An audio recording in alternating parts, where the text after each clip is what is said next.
Good afternoon, everyone. We're going to get started in just a few minutes, but I'm about to launch a poll right now through Zoom. So please respond to that so I can get a better sense of how everyone's planning on facilitating their courses in the fall.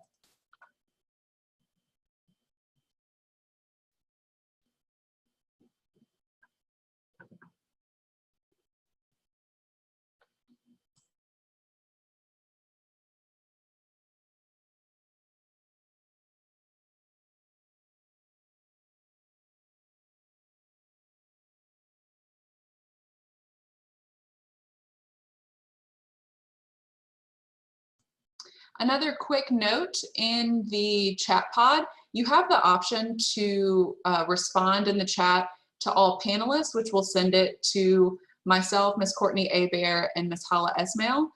Or you have the option to also send it to all panelists and attendees, meaning that other attendees in the workshop will be able to see your questions or comments. So just wanted to make that distinction as well.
Good afternoon, everyone. Welcome to the HyFlex course model design and delivery workshop.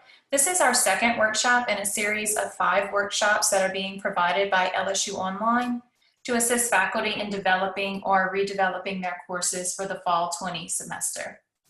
We have a full list of our offerings on our LSU Online training and events website, and we'll make sure that gets in the chat for you.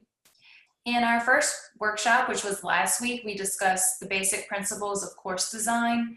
And this week, we'll be talking about a specific course model called HyFlex and how you can apply some of those strategies to your own course.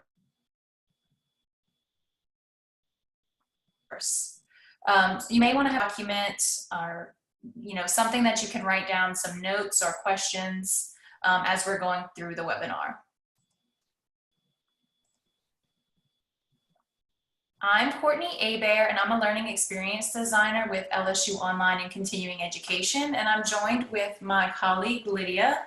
Hi, I'm Lydia Treadwell. I'm also a learning experience designer, or LXD, as they say with the lingo, at LSU Online and Continuing Education. So for those of you who may not know, we're part of the LSU Online Design and Development team. And what we do at LSU Online is we work closely with faculty to create high quality learning experiences by incorporating instructional design, user experience, and other design principles. But we also facilitate faculty development offerings, such as this workshop series, to provide support and guidance to faculty who are designing, redesigning, and teaching courses for blended or online delivery. Specifically in this workshop, we're going to define what the HyFlex course model is in its purest form, and then we're going to break down some of the strategies that are used in that model and generate some ideas about how you can incorporate some of those strategies into your fall course. Note that this is a hands-on workshop in the sense that as a group, we're going to work through a scenario and engage in generating some ideas. So feel free to put any of those ideas in the chat. We do have some team members who are monitoring the chat. So if you have any questions throughout the webinar, please feel free to put them there. And we will try to get to all the questions at the end of the session. If we run out of time, we'll make sure we compile the questions and follow up with you. All right, thank you, Courtney. So I'm going to go ahead and end the polling here. And I want to just share the results, which I am very happy to see. It looks like the majority of you are already planning on delivering your fall classes in a hybrid format. And this is a great starting point for HyFlex, which, spoiler alert, HyFlex combines hybrid learning in a flexible course structure. So the fact that many of you are already considering hybrid for your course delivery is a great starting point. So because we like to follow our own best practices, I want to cover what our objectives are for the workshop.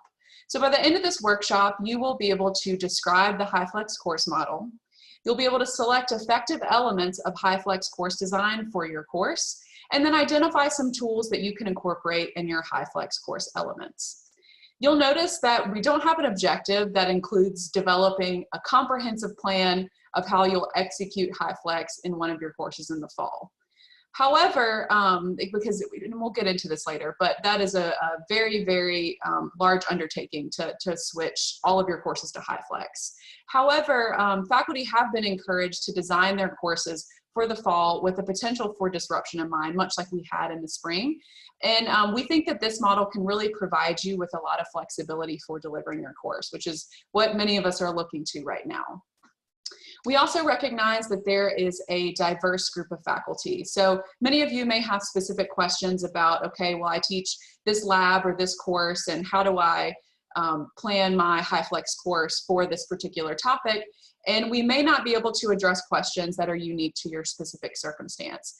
We're just going to provide you with some general ideas and strategies. However, the members of LSU Online and Continuing Education, our learning experience designers will be active in our hypercare support hours, which will start back up again on July 6th. They're paused right now through July 5th to deal with our Moodle upgrade.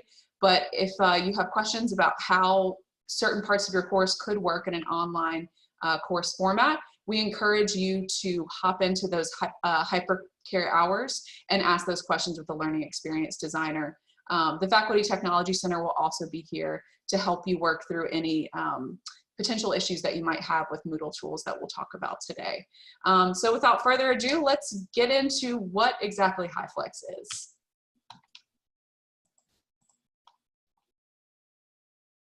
So we know that the process of our emergency move to remote teaching at the end of the spring was not the ideal scenario. It was likely very stressful for both you as an instructor and for your students.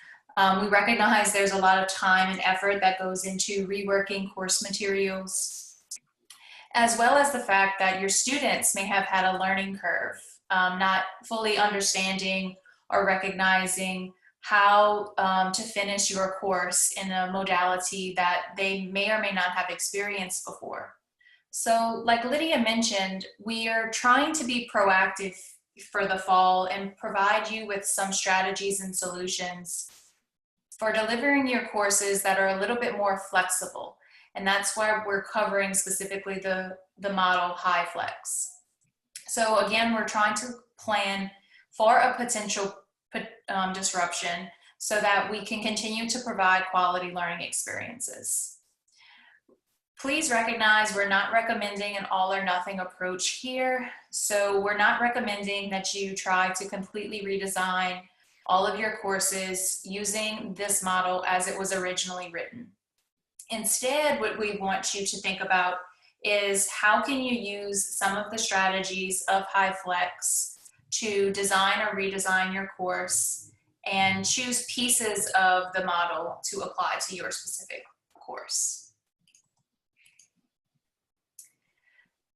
We'll start by looking at the 3 different modalities or formats that you are probably familiar with when designing or redesigning a course.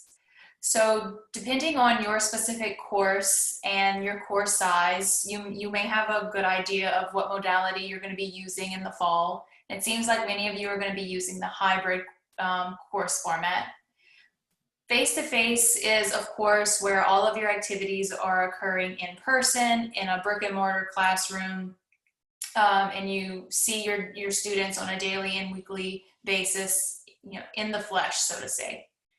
Sort of on the other end of the spectrum to that is online courses, where all of your primary content, activities, and instruction occur online. For us, that is most typically seen through our Moodle system. And then somewhere in the middle, we have this hybrid course modality, which is alternating between online activities and face-to-face activities, so that the learning occurs in both of those formats. The HyFlex course model is essentially a model that combines all of those modalities, but it is its own separate and unique model. In other words, HyFlex is not about developing 3 separate versions of the same course, but instead you're developing one course that may incorporate 3 different modalities of learning. All right, so as Courtney mentioned, HyFlex is shorthand for hybrid flexible. And as its name indicates, it proposes an extremely flexible approach which allows students to choose between all 3 modalities. It's a course design model that presents the components of hybrid learning and a flexible course structure, and it gives students the option of attending classes in the classroom, participating online, or doing both.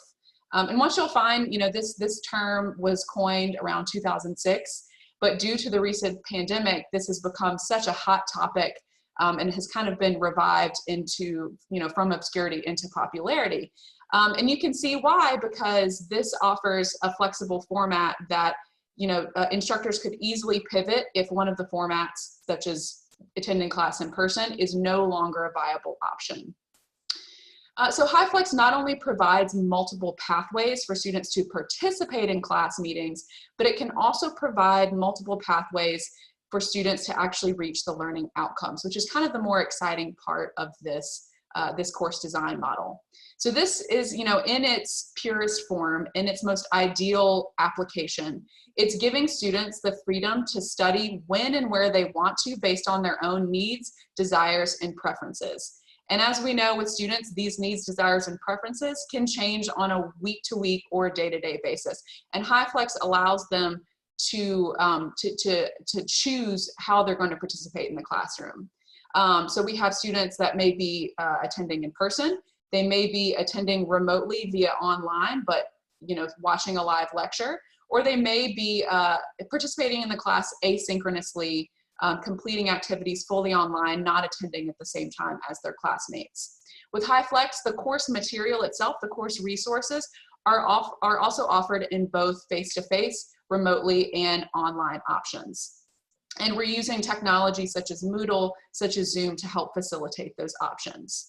And then HyFlex also potentially offers different modes in which students can engage with both you and their fellow classmates, as well as potential for different modes of assessment, but we'll get into that. So now let's try to dig a little bit deeper into HyFlex, and we're going to talk about 4 guiding principles of HyFlex that will help guide some of your thinking as you're considering this course design model. So the first is learner choice, learner voice, right? And HyFlex takes modality, the format in which you're teaching the course, and makes it a learner choice, allowing the learner to choose which will serve their learning style and current life circumstances best. And this, like I said, may change week to week, day to day. So as you're thinking about transitioning a course to HyFlex, you have to first determine how much flexibility students need in order to adequately participate. Most situations require some level of time independence and location independence, so offering some options remotely, some options asynchronously, as a resource for students to read or review on your own. The second principle of HyFlex is equivalency, and this means that you're providing learning activities in all participation modes that lead to equivalent course outcomes. This means that while learning outcomes do not change, the process may be different depending on the modality that students are participating in to get to those same outcomes.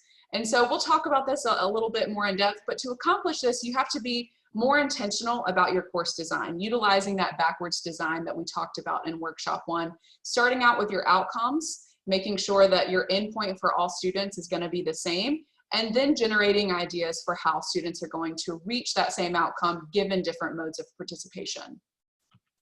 The third principle of HyFlex is reusability. And reusability is something that many of you are already doing, especially if you are designing your course in a hybrid model. This means that you're utilizing the artifacts or the resources that you produce in teaching the class as learning objects and making them available to all students. So previously, for a face-to-face class, you might write up, an example problem, draw a model on the whiteboard or the chalkboard. And students can choose to take notes, take a picture, and refer to it later, or not, right? But in the HyFlex course design model, you want to be mindful that any of these artifacts, these resources that you create throughout teaching, such as a PowerPoint, some sort of drawing illustration of a concept, making that available to students in all modalities. So that would just be a matter of pulling that PowerPoint, the recording of your lecture, and the drawing that you created, and making them available on your course site with Moodle. So you just want to make sure that you're being more careful about making all of these artifacts, all these course resources available across all modalities. And a big part of reusability of making these artifacts available is the fourth principle of HyFlex, which is accessibility. And accessibility is making sure all of your resources are available and accessible to all students across all modalities. And this is something that many of you probably struggled with last summer as you, as you tried to fulfill the mandate that all course resources posted on Moodle be accessible. So some of you may already be very familiar with the requirements to provide alt text for all images, video recordings with captions, so on and so forth. So at its very, very base level, accessibility is making sure that all the resources that you post would be accessible to all students and meet those requirements. In a perfect world, accessibility also means ensuring that all students have access to the network, technology, and the skills related with accessing that network and technology to participate in those online modes. However, you can't control what students have access to, but it means providing options for students who may not have the same access to internet, the same access to a webcam, and supporting students who may have trouble accessing these modes of participation. So, one of the beauties of HyFlex is if a student, doesn't have a great internet connection, doesn't really enjoy interacting online as much, they can attend face-to-face because maybe that's what they're more comfortable with. But just know, and we'll talk about this throughout, whenever possible, providing options for your students and working with them, meeting them where they are in terms of support for their online participation. So now that we've gone over the principles, Why would we utilize such a model? Well, we're talking about this because it's a great way that you can plan to adjust for different emergency scenarios. We all know about the COVID-19 pandemic and sort of the way in which it foisted us into this weird space where we're transitioning all of our instruction to remote at the drop of a hat. However, we're living in South Louisiana. There also might be future emergency scenarios with hurricanes and weather events where some students are able to attend and come to campus and some students aren't. And so HyFlex might be a really good model to accommodate those students' needs as well. Talking about a kind of more long-term application of HyFlex, HyFlex course design allows you to accommodate students for their individual extenuating circumstances. So maybe you have a student or a group of students who are going to be out of the country, maybe having to tend and care for a family member who may not be able to attend class regularly. And by offering HyFlex course design, they can make sure that they aren't missing out on what you're covering in class. Other student populations, such as student athletes, might miss large amounts of class during the semester.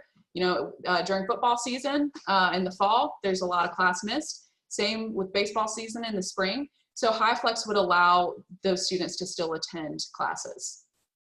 And then internships. So say, you're directing a senior seminar and you have some students who can begin to attend at the first part of the semester. Maybe they have to go on, they get an internship somewhere else in the country. HyFlex would ensure that they can continue to participate. And then finally, from a pedagogical standpoint, because you're offering students this powerful choice, many of them may have never seen this amount of choice before.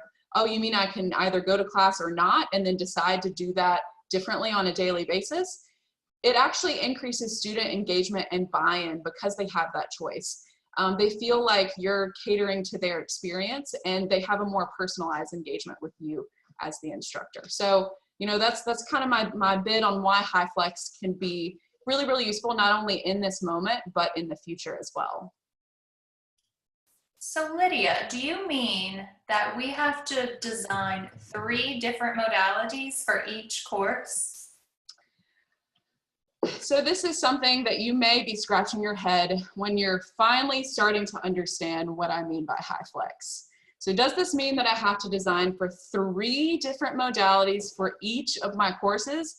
If you're teaching 4 or 5 courses next semester, that's a lot. And to clarify the answer to the question, yes, to be fully HyFlex, to execute this course design model to the T, you would be rethinking the design of your course for 3 different modalities all at once. However, this is not the expectation. And then this is also not realistic because if you, even if the most experienced instructional designer or instructor who is well-versed in HyFlex, it would be quite an undertaking for them to transition even 1 course before the beginning of fall to a fully HyFlex delivery. So there's no way that you're going to be able to convert all of your courses to an A+ HyFlex perfect delivery by fall semester, especially if you don't think you'll ever use this model again. That's impractical. That's a waste of time. Now, that's not to say you're going to hop off of this webinar now and say, oh, I don't need HyFlex. I think that, as we're going through these different strategies, you can pick and choose and integrate certain parts into the design of 1 or more of your courses, or even just 1 module, 1 week, 1 topic of your course. And you may even find that you utilize these strategies after COVID-19 is over. So be thinking in the back of your mind about those 4 principles we covered. We'll come back to them. But let's come up with a starting point.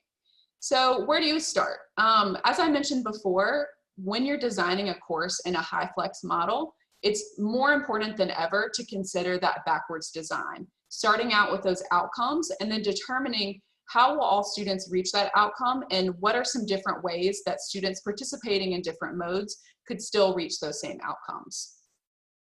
Then start small and think deep. Like I said, even the most agile instructor would have a really hard time even transitioning 1 course to HyFlex by the beginning of fall semester. So don't think about doing it for every course. Don't even think about doing it for an entire course.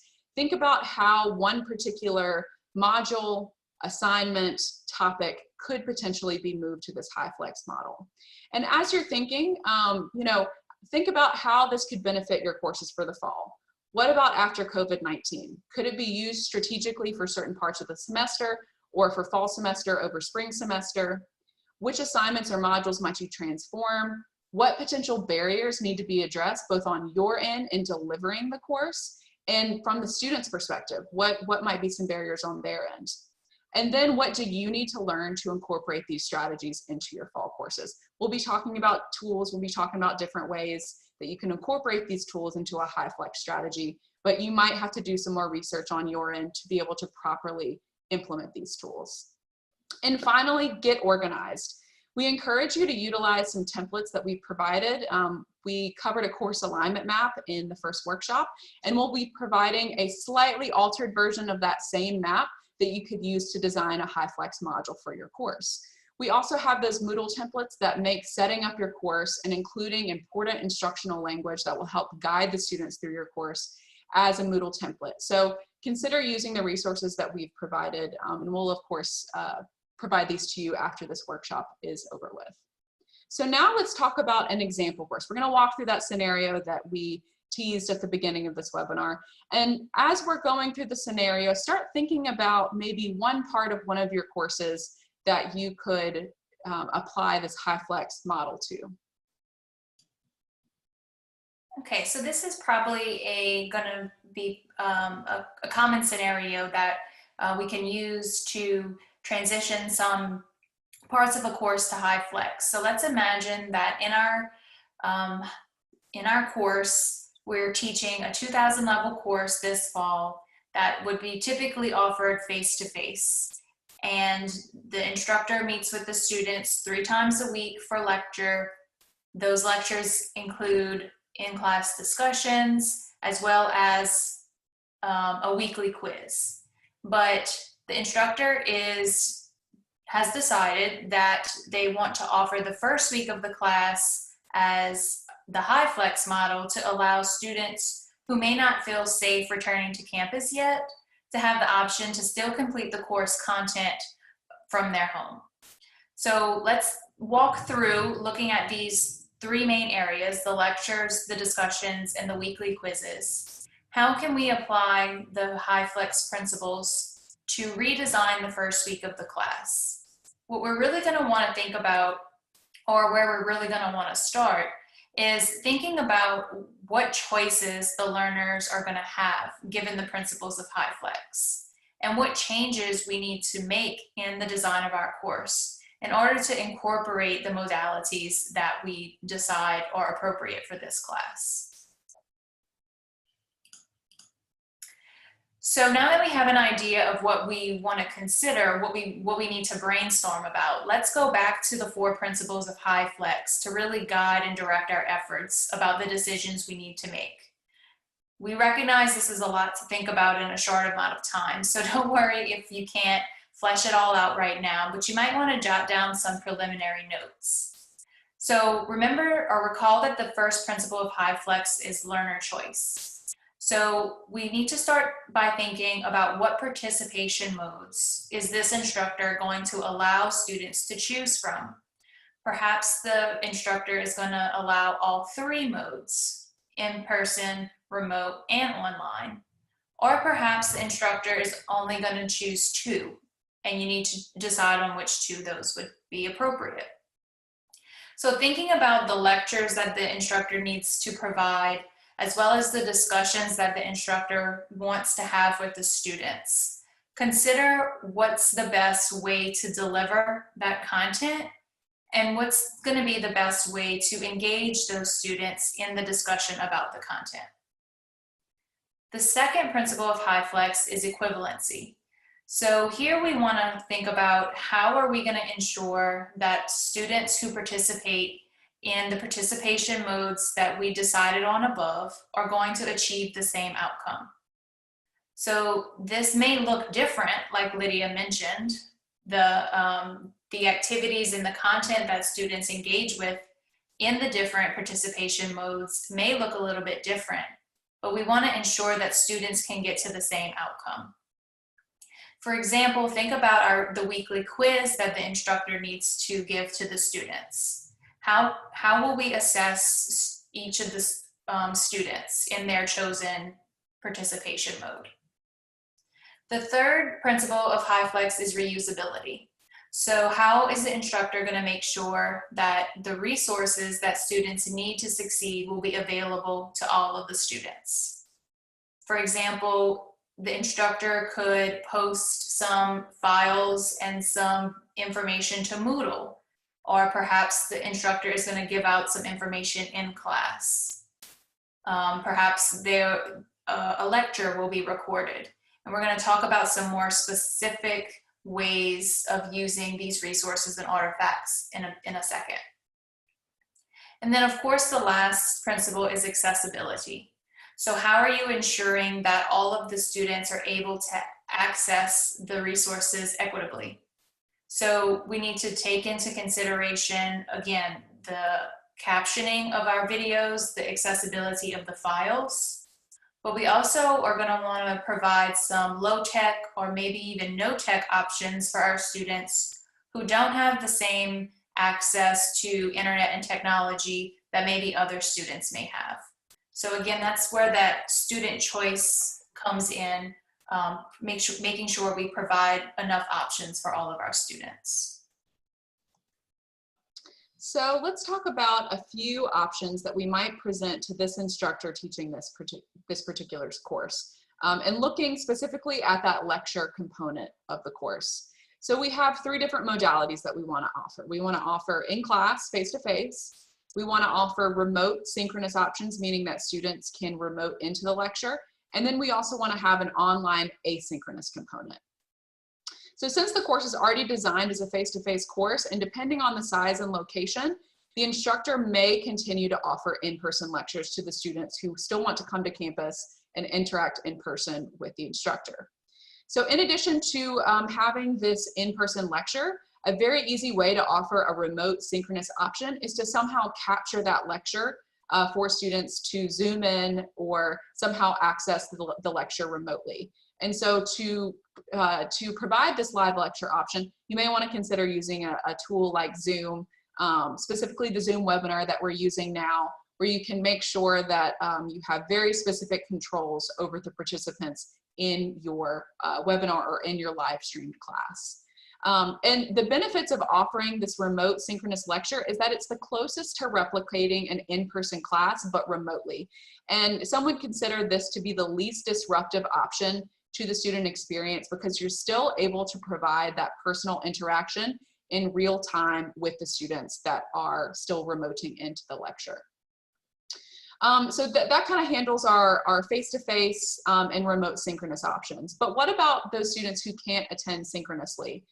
We have some alternative methods that you may want to present your content in for those students. And this is much more, this is thinking more about the best practices for online development of your courses, which, you know, putting your course online isn't just a matter of taking that synchronous lecture, a recording of your lecture, and providing the PowerPoint and say, okay, it's an online course. It's really about strategically making resources available asynchronously to students that go beyond just a recording of your live lecture and a PowerPoint.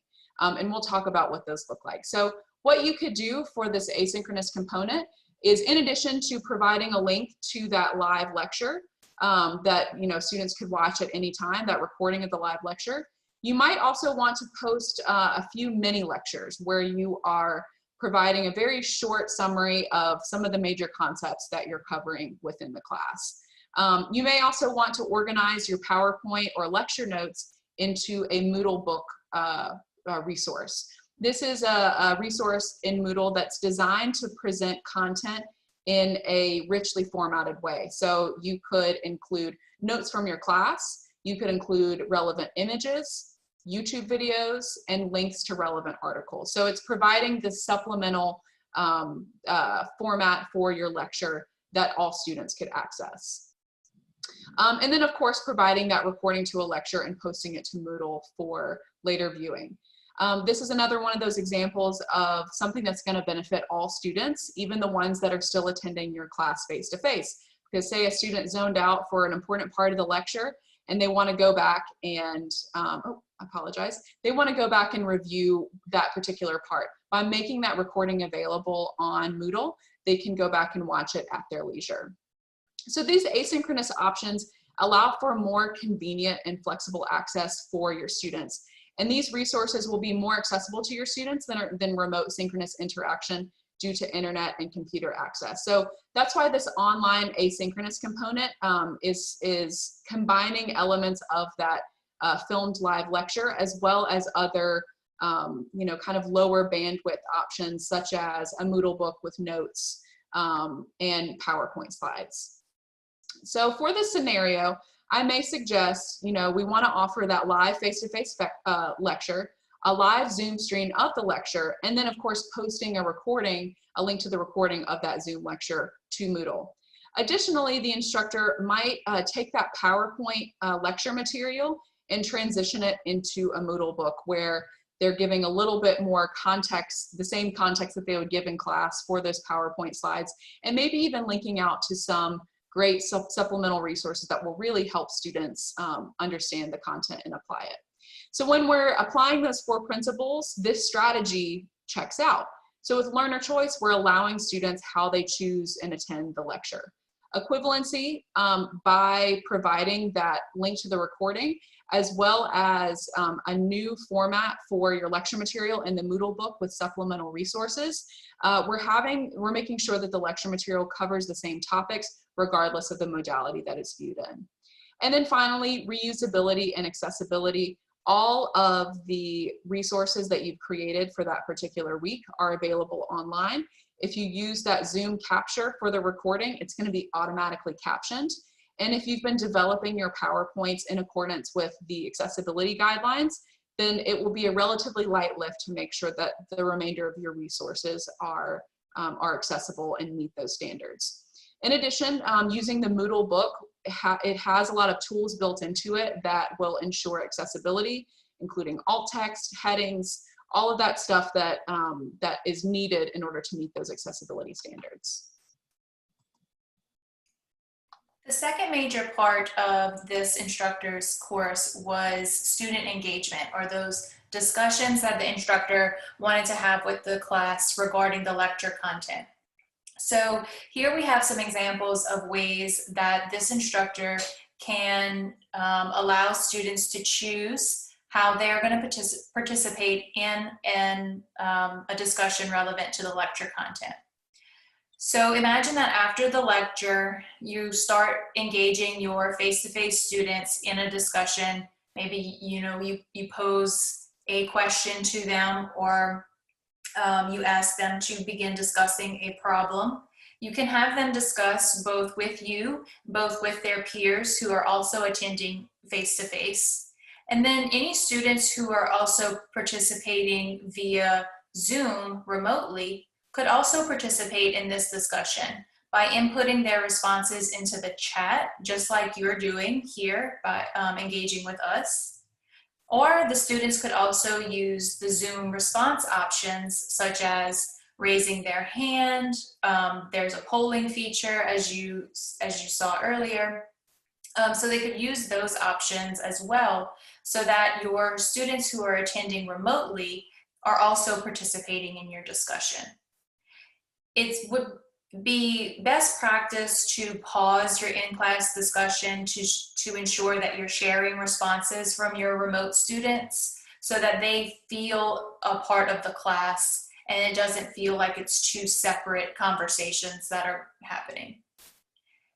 For our online asynchronous students, we may choose to include a Moodle forum to allow students to post their answers there. This is another example of an activity or a method that would benefit all students. Perhaps not all of your students in your face-to-face class participated in your discussion. Maybe some of your students are a little shy about sharing their answers to your question in the face-to-face class. Or maybe you just simply didn't get to hear everybody's answer. By actually continuing that discussion and extending it from your face-to-face class and bringing it over to Moodle. You give students more time to think about their answer, to formulate what their opinion is about your question. You allow students who maybe were more hesitant or didn't get the opportunity to provide their answer in person to give an answer. And you're also ensuring that all of your students are interacting with one another.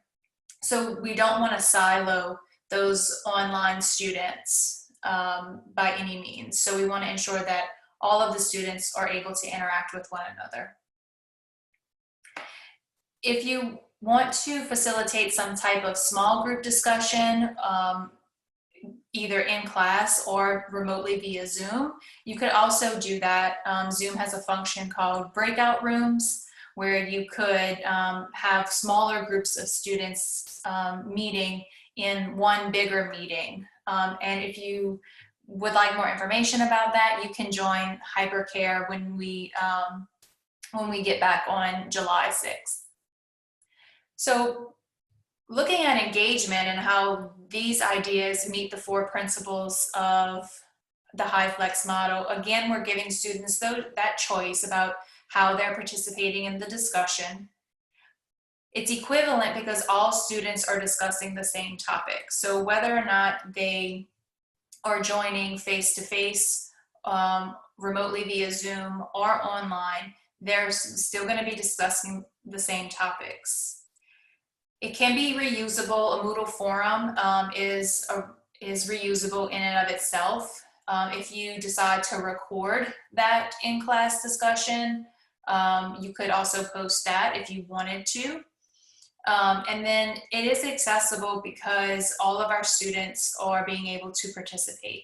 We are providing a no-tech option for students who need it. They can come to class. And we're providing that sort of low-tech option with the Moodle forum. Students don't need a whole lot of bandwidth in order to participate in the forum. And it is ADA compliant by itself. You just want to ensure that any prompts or any resources that you may provide in the forum are also accessible. So let's talk about some assessment options for this particular scenario. So remember that assessments are going to be those formally graded demonstrations, that formal evidence that students have mastered those learning outcomes. And of course, this can come in many different formats, as we addressed in workshop 1, reports, presentations, quizzes, exams, so on and so forth. And it's probably best practice to make sure that those larger assessments are going to be the same for all modalities, just to ensure that equivalency. But there are going to be some options that you may want to consider when offering a HyFlex course for assessments. So for those in-class students, you could just allow them to take their exams in the classroom as they normally would. For assignments, they could submit their assignments in class, get feedback from you in class, and that covers that in-class assessment component. However, if we're thinking about some remote synchronous ways that you could provide assessments or provide support for assessments, you could definitely offer some remote Zoom study sessions where maybe the entire class Zooms in remotely and on a Sunday, and you're able to answer questions that students may have before an exam. And any students who weren't able to attend that particular study session, they can view the recording after the fact.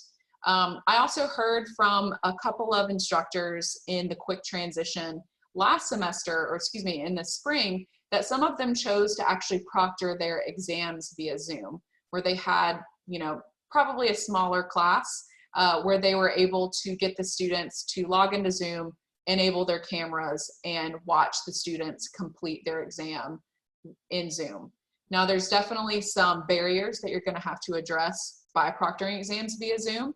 And we would probably recommend using a proctoring service such as ProctorU that will actually do this remote proctoring for you, and have a professional proctor who's actually watching the student and making sure that they aren't utilizing any resources that they're not allowed to. But this is also something that I've heard instructors do in the past.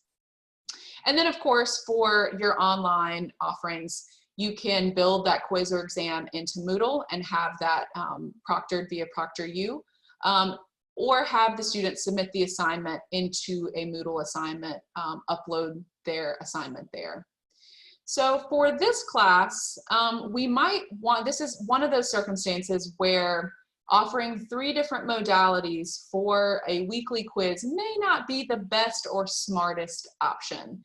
And that's okay.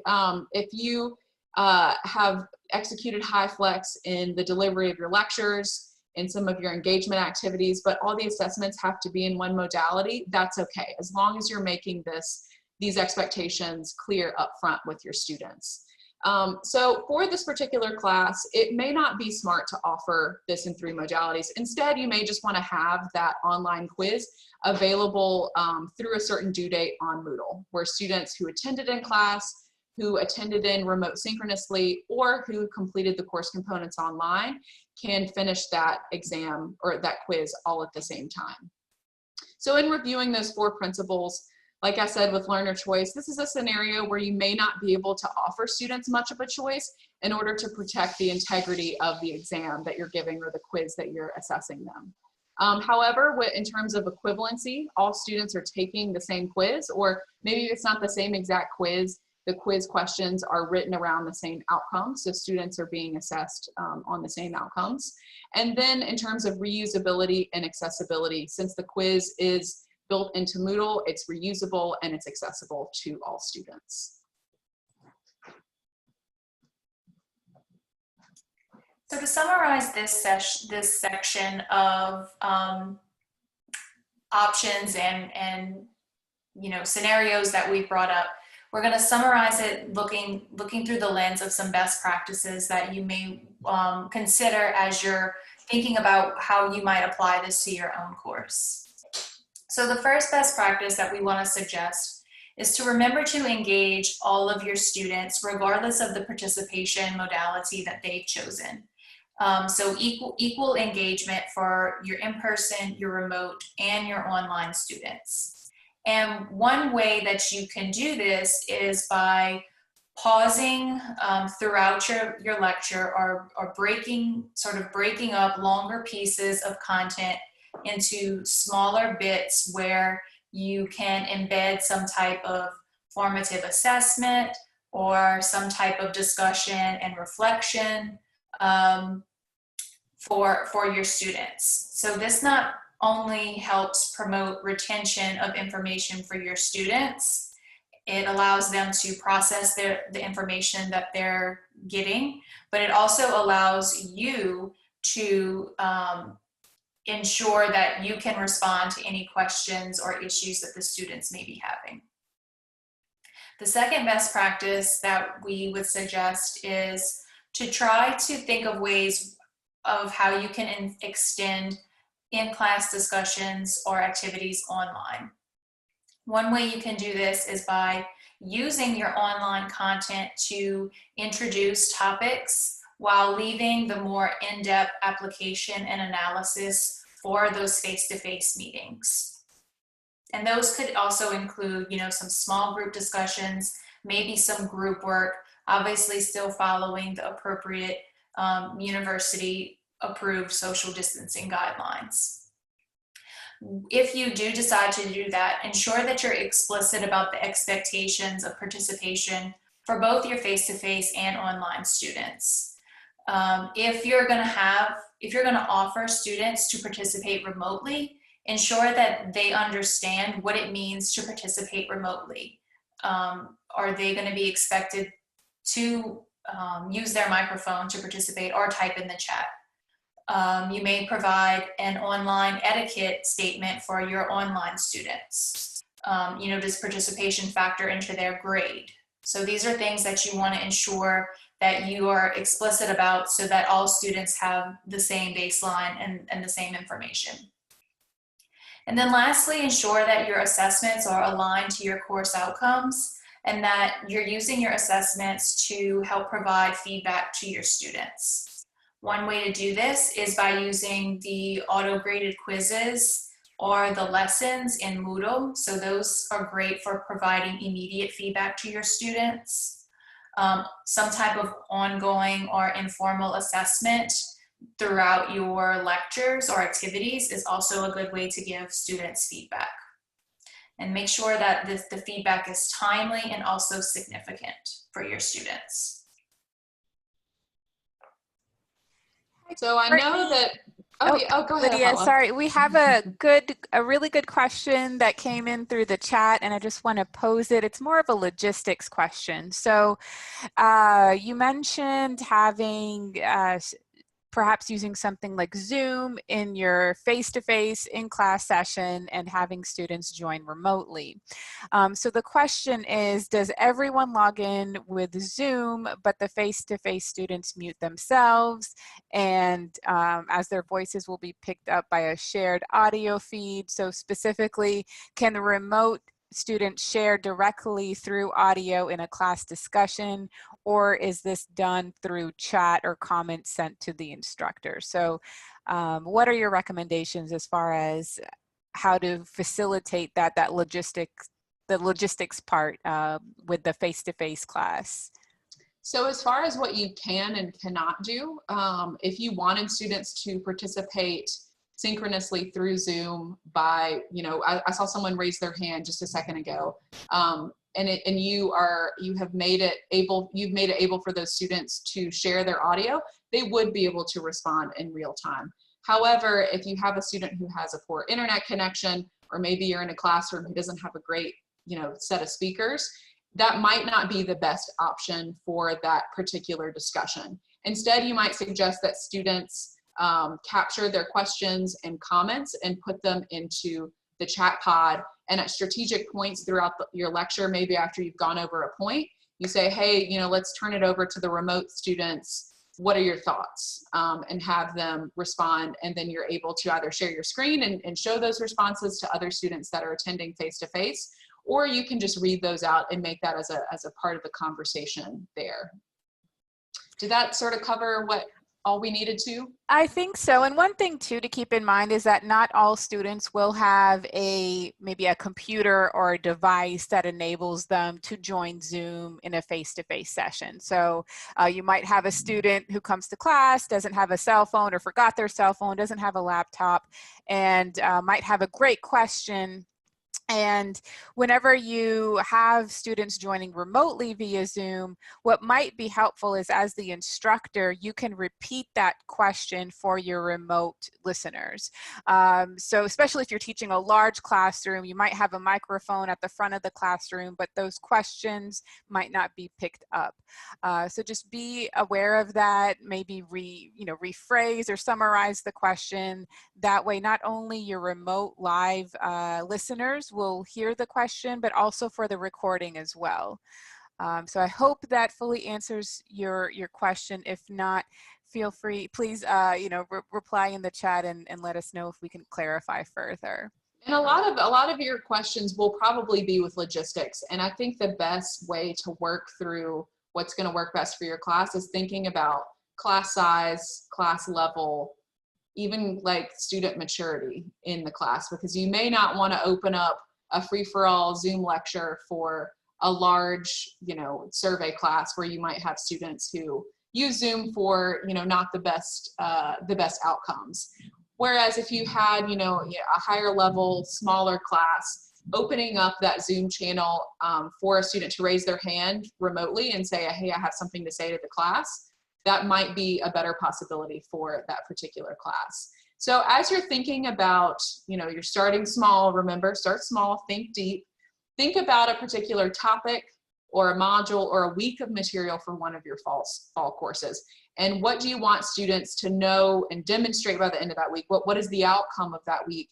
And how could you use the principles of HyFlex to design a part of that week, or even just offer the lecture in 3 modalities for that week for students to achieve that? So start thinking about that.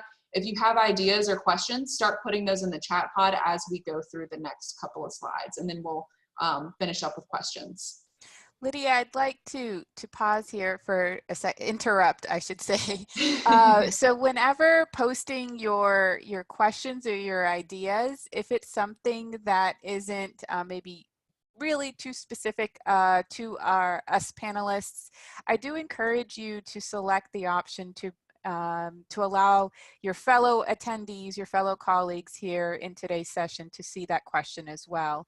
That way they can benefit from not only the question that you pose, but also the answer that's provided. So whenever you share, I do recommend selecting all attendees so everyone can see that question.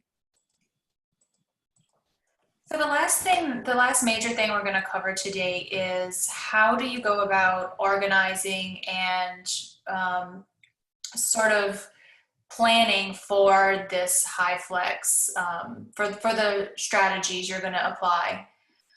So one strategy that you can use to begin organizing your course is called an alignment map. If you attended or maybe watched the recording of workshop 1, or if you've looked in the Moodle resource course, this may look familiar to you. And what this map does is it has cells for you to organize your outcomes, your instructional materials, your activities and assessments. The reason we use this particular layout is because it's helpful not only to see that your outcomes, materials, and assessments are aligned, but also it helps you think about how you are actually going to offer, what modality you're going to offer those things in.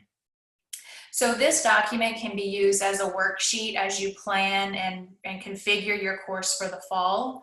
It's not something that you need to submit as part of this professional development series, but it's just a resource that we recommend to you to use so that you can begin organizing your materials and your course. This specific map looks slightly different from the one that you may have seen in workshop 1 because it's been modified specifically for those instructors who are interested or plan on facilitating a blended course or a HyFlex course in the fall. So the main differences for this course are that you can see in the instructional materials and the activities and assessments columns, there are now 2 cells, one for face-to-face and one for online. So you can indicate how you're going to provide those components of your course by putting them in the appropriate cell, as well as labeling them if you're going to provide them face-to-face, synchronous online, or asynchronous online. And then the other main difference is this last column, which is how you're going to integrate your in-class components with your online components. So remember that we're not designing different versions of one course. We're designing one course that incorporates different modalities. So we want to ensure that if we provide resources online and face-to-face, that those materials are both cohesive and strategically integrated. So to reduce student confusion and to reduce it feeling like 2 separate courses. So what we've done is we've sort of taken the strategy, the example course that we looked at, and we've kind of plugged it into this map so you can see how you might actually go about and filling it in. You'll notice that all students, regardless of how they participate, are going to read some chapters of the textbook. And then this instructor is offering face-to-face, synchronous online lecture. And then for the asynchronous online students, the instructor has built a Moodle book that includes a mini lecture, a textual summary, and some curated resources. So the instructor could also post a recording of the face-to-face lecture if they chose to. But you can see this is an example of how the resources are equivalent, but they're not necessarily exactly the same.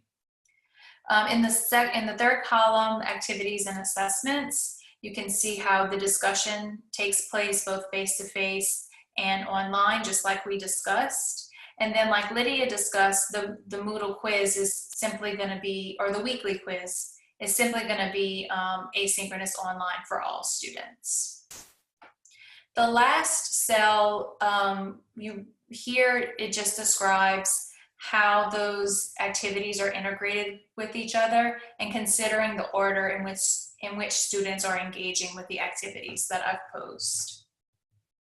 And so as you're working, as you're using this map, if you choose to use this map, and if you're thinking about HyFlex, this integration of in-class and online components might be where you capture some of your ideas about potential barriers for you and the student, some questions that you may have about logistics, what's going to be the best method. And so this can also be kind of a work area for you to capture those critical questions as you're planning. And then if you could take something like this to one of those hypercare hours with an LXD, we could definitely help you work through those potential barriers in real time. So now it's time to address any questions that we have gotten in the chat box.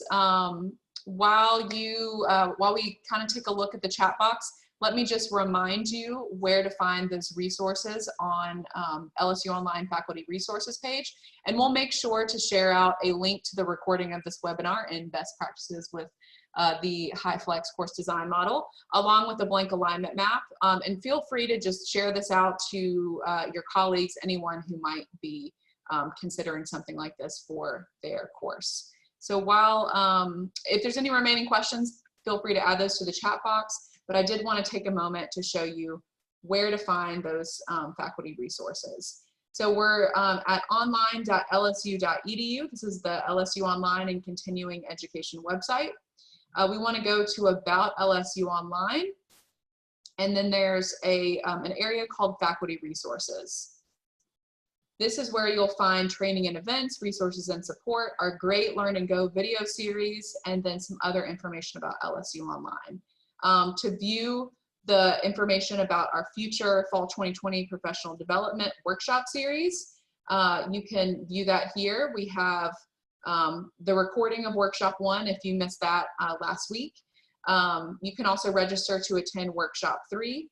And then we also have that Moodle course that has a lot of really great learning and teaching resources available to you, and it is now open for self-enrollment. When available, we will also have the campus Moodle template that you can request through this website. The link will be added here as soon as that Moodle template is available. So that's my bit. I'm going to stop the share for a second and open it up for questions. So we had one question from a faculty member who asked, what do you think about having all lecture content online, asking in-person students to watch that as well, and using class time for Q&A and help with assignments? So that sounds like a flipped classroom approach. Yeah, I mean, I would say if you know, kind of the rule that you can apply here is that outcomes-based approach. If it's going to get all students to the same outcome, regardless of modality, and it's going to work for the way you want to deliver the content, I'd say go for it. Making those curated resources available and then using that class time for discussion, I think is a great way to implement some of those elements of the HyFlex principles.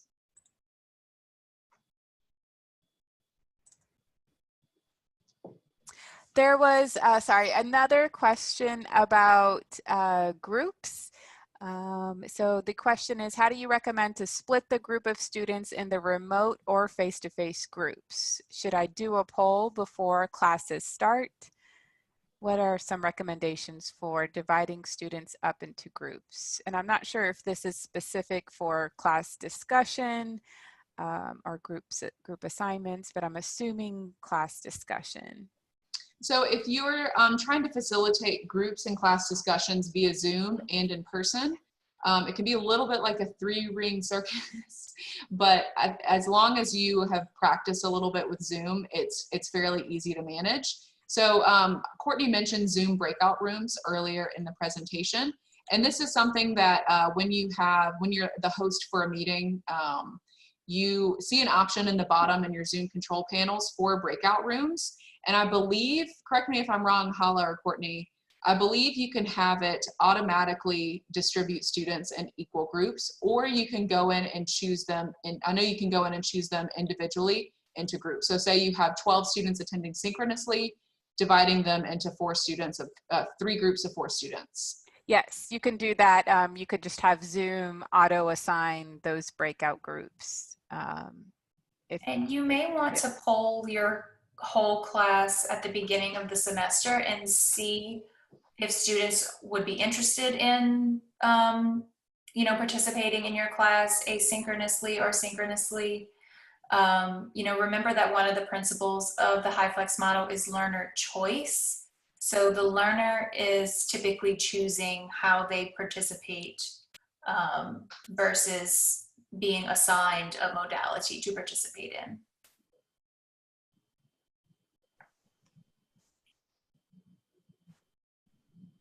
And I'm seeing a question about potentially having students participate in synchronous class discussions and all of the students being on Zoom. I can definitely see that being an option, especially if Zoom, if students are able to use the mobile version of Zoom, because if you do post a poll or want to create groups and breakout sessions, there could be a potential for students, as long as they have earbuds, to participate with other students who are not actually there in the classroom. Again, that would definitely take some planning and some managing of some complex logistics, but that's definitely a possibility.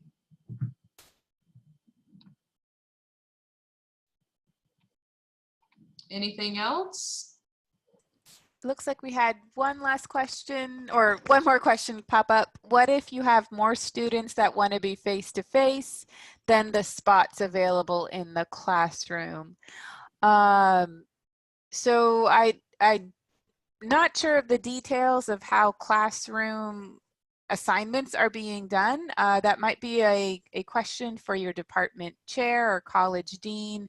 I believe that any class, my understanding is that any classes that are going to have the option to meet face-to-face, they are going to be done with the consideration of the enrollment maximum. So if your enrollment max is say 20 students, then I believe the classroom that you will be assigned will be large enough to seat 20 students at a physically distant, responsible manner. But that question, if you have any concerns about that or questions about that, I recommend contacting your department chair as far as classroom logistics.